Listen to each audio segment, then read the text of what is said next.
Bonjour à tous et à toutes. Mon nom est Adrien Duarte. Je suis le coordinateur de l'Observatoire international de la démocratie participative, l'OIDP.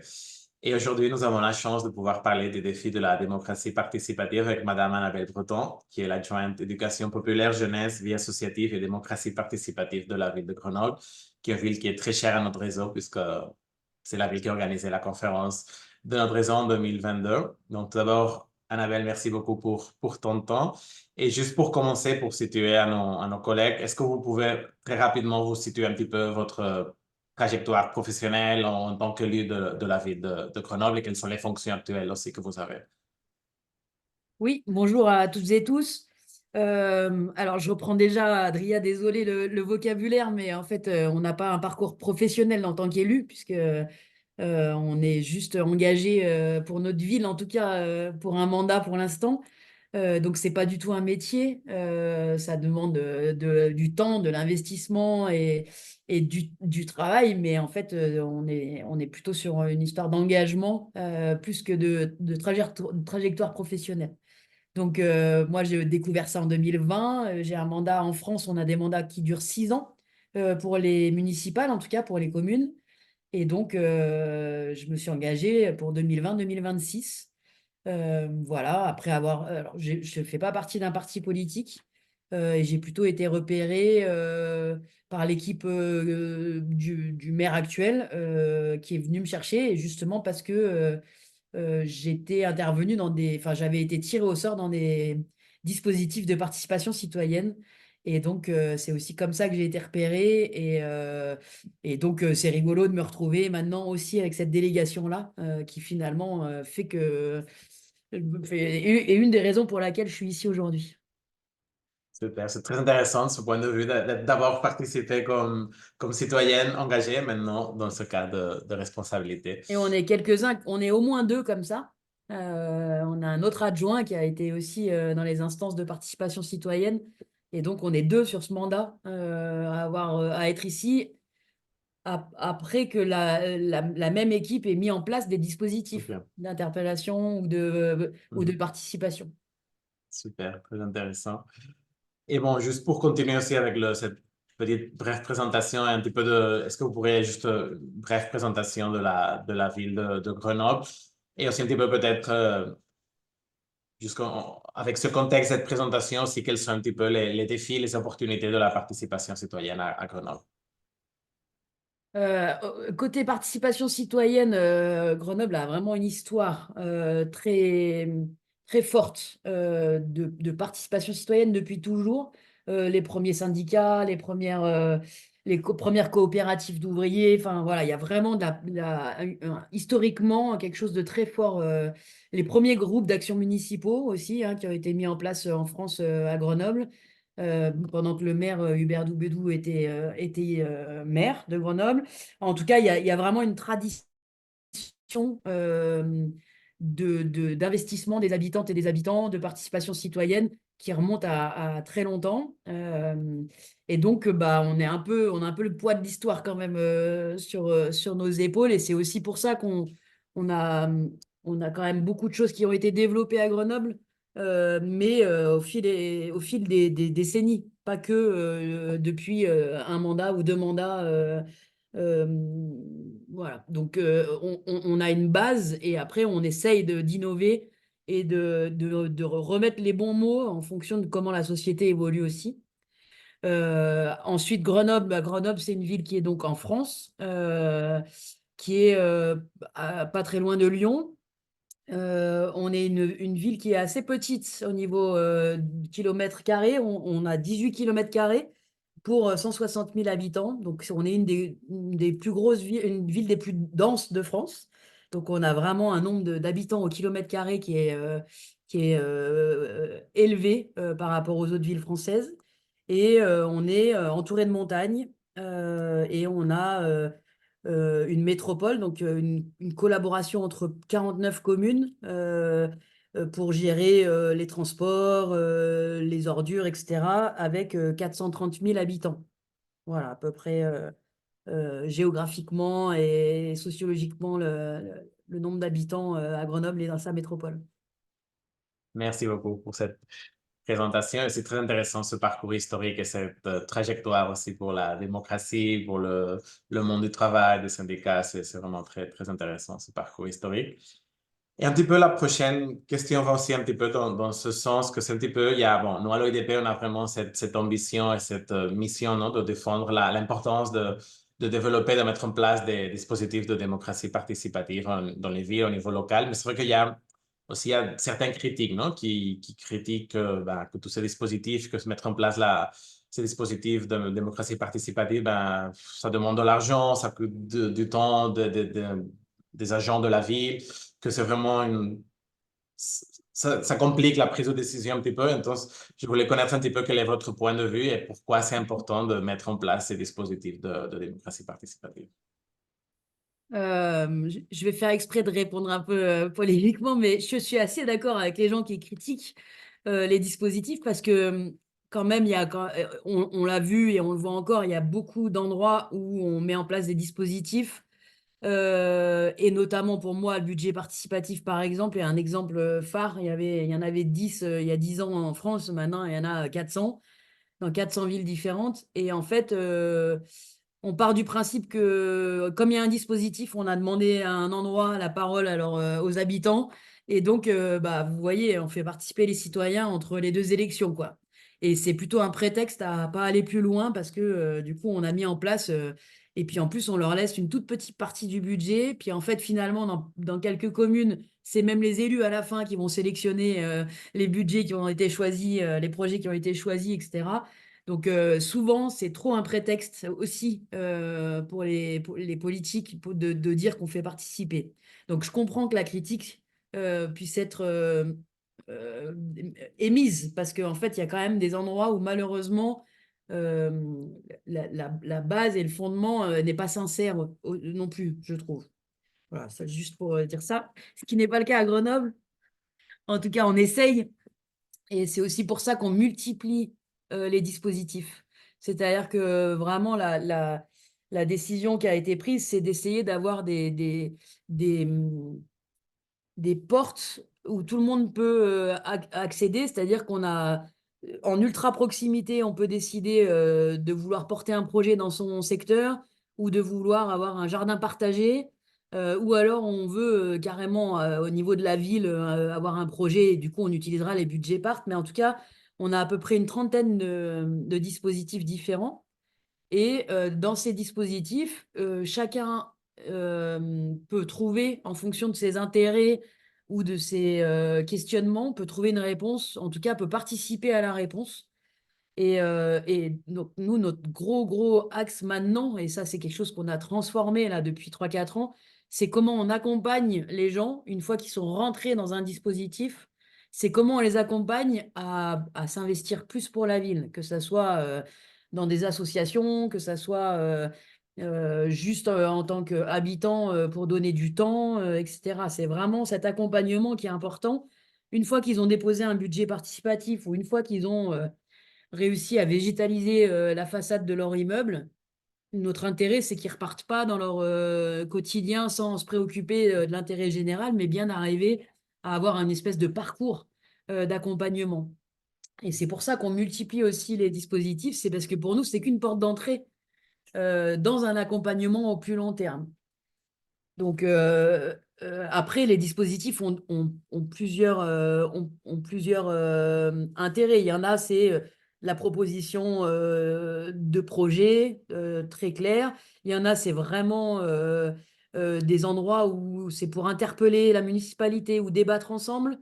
Donc, il y a vraiment plutôt ces axes aussi, hein, proposer, agir ensemble, débattre, interpeller la municipalité. Et du coup, on a des dispositifs qui répondent à ces enjeux-là en fonction de ce qu'on cherche comme objectif plus large, quoi. Je t'ai perdu, hein. Non, non, très bien, c'est vraiment très bien. Et j'aime beaucoup cette métaphore des portes ouvertes et de cet accompagnement. Je pense que c'est très intéressant. Et on partage aussi hein, dans cette critique que parfois c'est vrai qu'il y a des villes qui mettent en place juste quelques petits dispositifs qui vraiment sont pas vraiment pensés pour faire de la véritable participation, de la véritable engagement, mais plutôt pour faire le prétexte. Donc, c'est important d'aller au-delà, d'avoir cette volonté politique et vraiment les capacités, non, pour qu'il y ait vraiment ce suivi. Et peut-être, je ne sais pas si vous voulez une de ces dispositifs ou si vous voulez parler plus en détail d'un des dispositifs spécialement ou si vous voulez rentrer plus au détail, c'est si vous voulez. Bah, on peut parler du dispositif d'interpellation citoyenne, puisque pour nous, ça a quand même été au premier mandat donc, de cette majorité actuelle dans laquelle je suis. On a essayé d'avoir un dispositif de référendum local. Et ça a été compliqué parce qu'en fait, on s'est fait retoquer par l'État, par la préfecture, qui nous a dit qu'on était on n'était pas dans la loi. Tout ça parce qu'on voulait que toutes les personnes puissent voter, même si elles n'étaient pas françaises. Puisque bah, on est terre d'accueil, on est territoire d'accueil ici, et que bah, les gens qui, même s'ils sont en cours d'avoir des papiers ou s'ils n'ont pas de papiers, en fait, ils habitent à Grenoble et ils vivent la ville comme nous. Et donc, c'était important pour nous d'avoir des plus de 16 ans dans tous nos dispositifs, au-dessus de 16 ans, et qui n'aient pas forcément besoin d'avoir la nationalité française. Et donc, on s'est fait retoquer ce dispositif au premier mandat. Et la volonté a été de continuer à essayer d'avoir ce droit d'interpellation. Et donc, on l'a travaillé avec, bah, comme on sait faire ici, hein, avec des sociologues, avec des chercheurs, avec nos équipes d'agents qui sont spécialisés. On a cherché des solutions pour avoir un droit d'interpellation qui fonctionne. Et on a réussi à mettre en place au deuxième mandat ce droit d'interpellation qui a trois niveaux. Euh, un niveau de médiation, un niveau d'atelier de projet, puis un niveau justement de votation, qu'on appellera donc plus référendum, puisqu'on n'a pas le droit, mais qu'on appelle votation. Et donc, on a réussi à passer ces trois dispositifs d'interpellation. On n'a pas été retoqué. Euh, et on a le droit d'avoir une votation avec des gens qui ne sont pas forcément de nationalité française, donc on est plutôt content. On n'a pas encore testé, puisqu'il n'y a pas encore eu le nombre de signatures, qui est donc à 8 000 pour ce seuil-là. Mais nous, ce qu'on a visé, les agents, les chercheurs et nous politiquement, c'était aussi une certaine innovation. Et l'innovation, pour nous, elle est dans le premier seuil, qui est le seuil de médiation, et en fait, demande 50 signatures seulement pour ouvrir une discussion avec les élus et les services. Et en fait, on donne la possibilité à des gens qui n'ont pas forcément de réseau, parce que tous ceux qui ont des gros réseaux de collectifs, etc., ils arrivaient à discuter avec les élus ou avec les services de par leurs revendications. Donc ça existe encore, hein, bien évidemment. Mais les gens qui n'avaient pas de réseau ou qui n'avaient pas de système de revendication direct, bah, n'arrivaient pas à avoir des rendez-vous ni avec les élus ni avec les services. Ils y arrivaient, mais pas toujours. C'était pas équitable. C'était Mm. souvent par connaissance d'un tel qui prenait rendez-vous, etc. Et donc là, la grosse innovation pour nous, c'est quand même ces 50 signatures qui permettent d'assurer un dialogue entre la ville et les citoyens en fonction des sujets de compétences municipales. Voilà, donc on est assez content. On en est à la 37e médiation là en deux Vraiment, ans. problème. Mhm.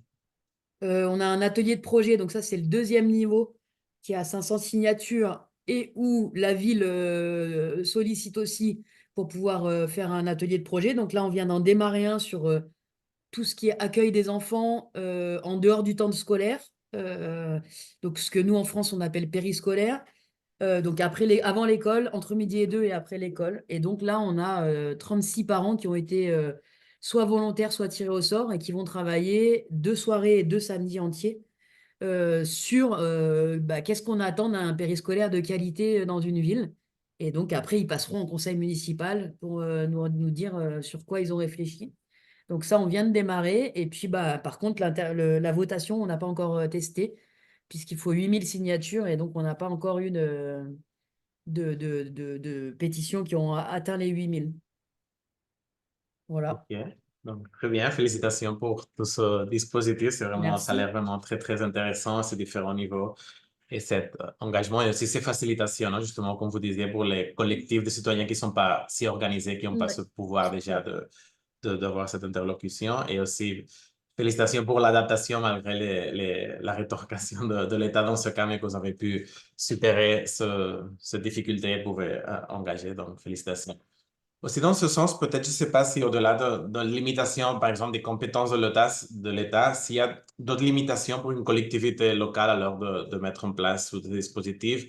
Je pense aussi à une question plus politicienne peut-être, mais c'est parfois la relation avec les oppositions, c'est toujours, bah, ils font leur rôle, mais parfois ça peut un petit peu difficulter aussi ces processus, ces dispositifs, ou aussi d'autres limites, peut-être des limites aussi d'autres compétences ou limites financières aussi des politiques locales peut-être. Euh, je pense que la première limite, c'est la limite qu'on se met nous-mêmes. C'est-à-dire que finalement, alors, il y a l'organisation, et je vais y venir juste après, de qui a la compétence de quoi. Donc, je pense que la base d'une participation citoyenne qui est réussie, c'est de bien donner aux habitantes et aux habitants les compétences que nous, on peut avoir et celles qui ne nous appartiennent pas. Celles qui ne nous appartiennent pas et qu'on peut pousser, par exemple à la métropole ou au département, à la région, en tout cas faire des plaidoyers pour essayer de faire avancer les choses. Et celles où on est directement opérateur, donc, parce que c'est nos compétences. Donc, il faut déjà bien expliquer les choses, de qui est compétent, de quoi, et si on peut faire les choses ou pas. Et en fonction de si on peut, est-ce qu'on veut les faire ou pas. Parce que moi, j'assume aussi souvent que politiquement, bah, je ne vais pas être d'accord. Du coup, j'en discute et j'explique pourquoi je ne suis pas d'accord. Ça, il n'y a pas de problème. Mais donc, toutes ces règles du jeu sont importantes. Donc, notre première limite, c'est les compétences. Et si on reste dans nos compétences municipales, après, je pense que la seule limite, c'est qu'est-ce qu'on décide de laisser comme place aux habitantes et aux habitants ou pas. Et parce qu'en fait, on a quand même été élu sur un programme. Donc, à quel moment on veut absolument tenir notre programme et on se dit, bah, on a été élu pour ça. Donc, en fait, on n'a pas de raison de le re-questionner. Est-ce qu'il y a un endroit où on se dit, bah, moi, je re-questionnerais bien, mais du coup, c'est plutôt l'élu qui va se dire, j'ai envie de re-questionner ça, et donc qui va aller chercher le service de participation et vie associative pour dire, bah, moi, j'aimerais bien travailler avec les habitantes et les habitants là-dessus. Ou alors, c'est les habitants qui amènent un sujet. Voilà. Et à quel moment, nous, on leur laisse cette place et comment on leur laisse la place c'est toujours notre charte un peu de participation. À quel moment c'est de l'information, de la consultation, de la concertation ou de la co-construction. Et, euh, et ça, c'est toujours un peu l'enjeu qui est difficile de se dire, moi j'ai été élu, je vais parler que de moi, c'est plus facile.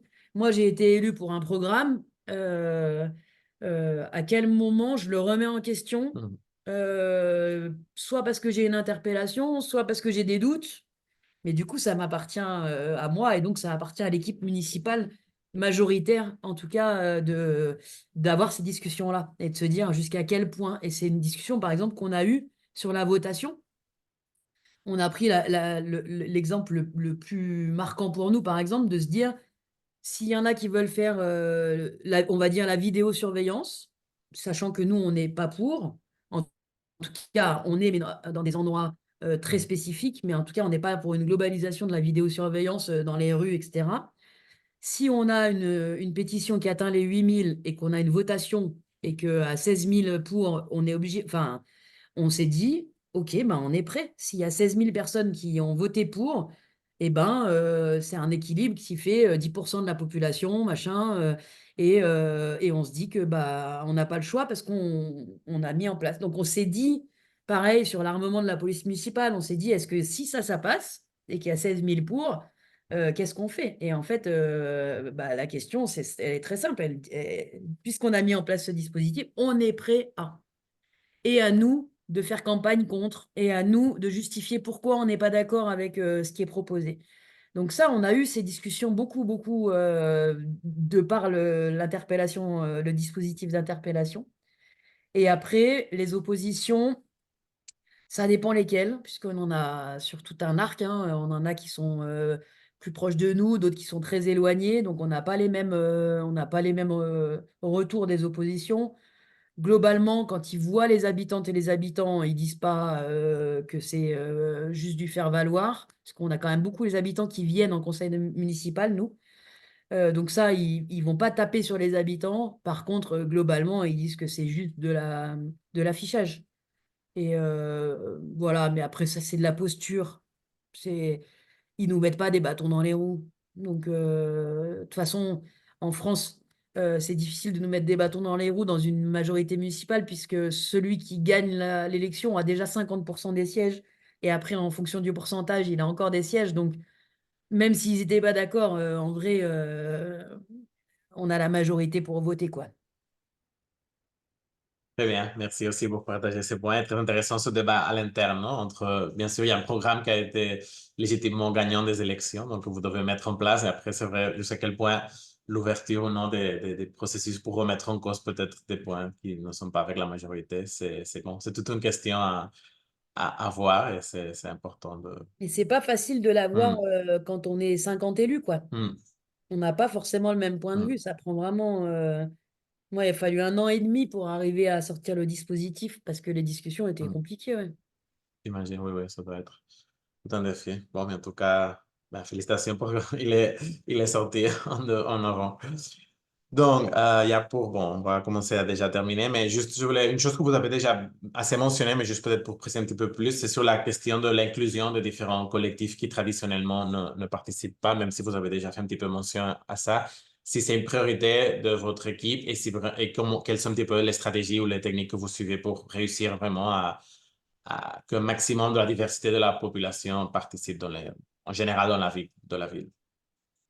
On n'est pas sur des collectifs. On se dit plutôt d'aller chercher les personnes qui sont les plus éloignées des dispositifs et puis les plus éloignés de la vie citoyenne. Et donc, ça, c'est notre priorité parce que ceux qui ont l'habitude, ceux qui sont voilà, ceux qui ont un certain niveau de connaissance, en fait, ils arrivent à trouver l'information. Ils ont moins besoin qu'on aille les chercher. Donc, c'est pas qu'ils nous intéressent pas et tout ça, c'est qu'en fait, ils sont déjà présents. On fait bien attention quand ils sont là de redire que c'est important qu'ils soient là. Parce qu'en fait, c'est pas parce qu'ils viennent tout seuls qu'il ne faut pas valoriser le fait qu'ils s'engagent. Par contre, c'est vrai qu'on passe beaucoup, beaucoup de temps à aller chercher des publics qui sont plus éloignés. Euh, on le fait par différentes façons. La vraie façon qu'on a, c'est l'humain. C'est-à-dire qu'on est sur le terrain, on va à la rencontre des gens. Moi, je me rappelle d'une discussion, par exemple, sur le budget participatif pendant la votation, où les agents me disent, soit on va sur un marché, dans un quartier populaire, Mhm. et on va avoir un vote pour 4 heures de discussion. Soit on va au centre-ville, dans un marché où les gens sont euh, participent plus souvent à tout ça, et on va avoir 400 votes en 4 heures. Du coup, ils me disaient, Annabelle, où est-ce qu'on va? Et moi, je leur disais, bah, en fait, on va là où on aura un vote en 4 heures parce que les autres, ils arriveront à voter. Ils arriveront Mhm. à voter en ligne, ils connaissent le dispositif. Donc, soit bah, tu es à côté, donc ils vont voter à ce moment-là, mais c'est pas cela. Et puis, c'est la discussion que tu vas avoir dans l'autre quartier qui va amener à d'autres questions et puis qui va emmener du lien social. Et en fait, rien que ça, c'est gagné, même si ils votent pas. C'est-à-dire que finalement, il faut l'ultra proximité et l'humain, c'est ça. On mise là-dessus. Et ça, à la ville de Grenoble, on a beaucoup, beaucoup de gens sur le terrain et beaucoup, beaucoup de gens qui sont en face à face avec les gens. Donc ça, c'est vraiment là, pour moi, le premier biais. Le deuxième, c'est le tirage au sort Mhm. où vraiment on essaye d'avoir des critères et du coup de tirer au sort en fonction aussi des critères qu'on dépose pour chaque enfin, pour chaque dispositif. Et on a les catégories socio-professionnelles, on a la géographie, où est-ce qu'ils habitent dans la ville, etc. Et on tire au sort jusqu'à ce qu'on ait notre panel qui soit représentatif de nos données, en fait, INSEE de Grenoble. Et voilà. Et donc, on a là, par exemple, on a tout un rapport qui est fait, bah, qui va être présenté lundi en conseil municipal par les habitantes et habitants sur les dispositifs de tirage au sort. C'est-à-dire on a toute une commission d'évaluation des agents qui ont évalué l'impact de nos dispositifs de tirage au sort. Et donc, on a travaillé élu de la majorité élue d'opposition, des habitantes, des habitants, des chercheurs, des sociologues et des agents de la ville. On a travaillé 1 an sur ce rapport et les habitantes et les habitants le présentent en conseil municipal lundi. et on voit l'impact du tirage au sort sur les habitants. Voilà, donc moi je pense que moi je crois fortement, et du coup j'en ai même presque la preuve maintenant avec ce rapport, que ça a un vrai impact sur les gens qui sont le plus éloignés. Par contre, une fois qu'ils sont tirés au sort, et ben, c'est toujours le même point sur lequel on revient, c'est comment on les accompagne. Mhm. Il faut qu'ils connaissent la personne qui leur a parlé, en fait, au départ. Quand ils vont venir, en fait, ils savent quelle personne ils connaîtront au moins une personne. Il faut les rappeler avant, il faut proposer des gardes d'enfants, il faut proposer des transports en commun gratuits, enfin des billets de transport en commun pour venir. Voilà, il faut penser à tous ces trucs-là pour que les plus éloignés se permettent de venir. Et quand ils sont là, il faut leur dire qu'ils sont légitimes à être là pour qu'ils restent. Mais bon, ça, c'est un autre sujet. Non, mais c'est très intéressant. On sera très attentif aussi à ce rapport que vous allez présenter parce que je pense que c'est une thématique aussi sur le tirage au sort qui est assez maintenant en vogue. Je pense il y a beaucoup de villes ici qui sont en train de mettre en place ce dispositif. Il y a toujours ce débat de comment faire, comment réussir vraiment qu'il y ait ce suivi. Et Ah, bon, ça c'est il sera sur le site de la ville de Grenoble après le conseil municipal. parfait. Très bien, très bien. Et aussi cette importance de l'humain, non, que vous mentionnez aussi dans différents moments, l'importance de ce suivi de personnes de référence. Et finalement, bon, parfois les institutions, c'est un peu loin pour les habitants, mais parfois c'est vrai que les personnes, c'est plus, le contact humain, c'est beaucoup plus rafraîchissant et beaucoup plus facile de faire ce suivi. Bon, donc merci beaucoup pour toutes ces présentations. Je ne sais pas s'il y a une thématique aussi que vous voudriez commenter ou traiter, une autre question qui soit d'actualité sur la ville de Grenoble, une thématique que vous voulez commenter. Je vous laisse la Non, parole. je vais plutôt dire que, puisqu'on est dans le cadre de l'OIDP, plutôt de parler un peu des réseaux internationaux que de Grenoble. Comme ça, je reviens un peu dans le thème, parce Parfait. que l'importance aussi de ces réseaux. Parce qu'en fait, on n'a pas du tout les mêmes. Enfin, moi, je l'ai vu, puisque Grenoble a pris la présidence de l'OIDP en 2022, et du coup la coprésidence en 21 et en 23. Euh, Rien que le fait d'être en Côte d'Ivoire en 2021 ou au Brésil en 2023, on voit bien la différence juste de nos modèles démocratiques. C'est-à-dire que quand on va en Côte d'Ivoire et que nous, on se dit que nos maires, ils sont élus au suffrage universel, mais en fait, ça, c'est pas forcément ce qui existe dans d'autres Mhm. pays. Donc, on part pas du tout du même endroit. Quand on est dans nos réseaux, en tout cas au IDP, l'Assemblée générale, où on discute un peu de qu'est-ce qu'on veut porter, quel plaidoyer on veut avoir, etc., on se rend compte que rien que la base est essentiel. C'est-à-dire que, en fonction de là où on est plutôt en train de parler de droits humains que de choix de projets dans sa ville, Mhm. quoi. Et donc, je trouve que c'est important de continuer à échanger et à faire partie de ces réseaux pour se rendre compte et de jamais oublier dans quel niveau on se situe et où est-ce qu'on en est, et comment on peut accompagner les autres quand on est en avance, et comment on peut revenir aux fondamentaux quand on côtoie des villes ou des gouvernements locaux voilà, qui sont sur d'autres sujets, quoi. Et voilà, cette diversité de pratiques, de démocratique, a vraiment son importance. Et voilà, donc je voulais plutôt dire que c'est pas facile, parce que il faut prendre l'avion, on n'est pas forcément pour. Ça a été Mhm. compliqué pour nous, par exemple, hein, de se dire on va aller au Brésil, tout ça. Donc c'est bien de faire des vidéos comme ça, c'est bien d'avoir des visios, c'est bien de se voir et de se connaître aussi en vrai. On parlait d'humain et de rencontres, donc il y a des choses à décider et à faire, mais voilà, je trouve que c'est toujours enrichissant de s'apercevoir dans tous les ateliers de travail et de discussion qu'on peut avoir, qu'on n'est pas au même niveau. Et notamment sur les droits humains, je reviens dessus parce que c'est quand même assez flagrant en fonction des gouvernements locaux qui sont présents. Voilà. Tout à fait. Donc, bon, merci beaucoup pour votre temps, pour partager ces très intéressants points de vue et réflexions. Peut-être juste pour terminer, une dernière question, c'est très que c'est aussi en fonction de vos responsabilités, non? Parce que vous avez la responsabilité de démocratie participative, mais aussi l'éducation populaire, que peut-être c'est pas si connu en dehors de France, donc peut-être je Mm. sais pas si vous voulez faire mention de ça, la jeunesse et la vie associative. Je sais pas si peut-être une dernière relation avec ces différentes compétences que vous êtes en charge à Grenoble. Alors, je vais être assez rapide sur la vie associative, puisque maintenant, participation citoyenne et vie associative, pour moi, ne sont plus qu'une seule délégation, et même au niveau des agents et des services, on s'est organisé pour qu'il n'y ait plus un seul service, puisque c'est ce que je vous disais tout à l'heure, on parle d'engagement, de parcours, du parcours du volontaire, etc. Et du coup, qu'il soit associatif ou pas, ou qu'il soit juste dans les dispositifs en tant qu'individu, en fait, ce qui nous intéresse, c'est d'accompagner des parcours et des gens qui s'engagent. Et donc, on a fusionné un peu tout ce système on a arrêté de mettre association d'un côté et habitants de l'autre. En fait, on accompagne les gens qui ont envie de s'investir dans la ville, que ce soit au niveau associatif ou individuel. Donc ça, maintenant, ça ne fait plus qu'un dans ma tête, ce qui est déjà pas mal, et dans les services aussi. Et donc ça, c'est génial parce que vraiment, on a ouvert un champ des possibles qui est assez extraordinaire. Jeunesse, parce que je fais le moins dur des vaches quand même.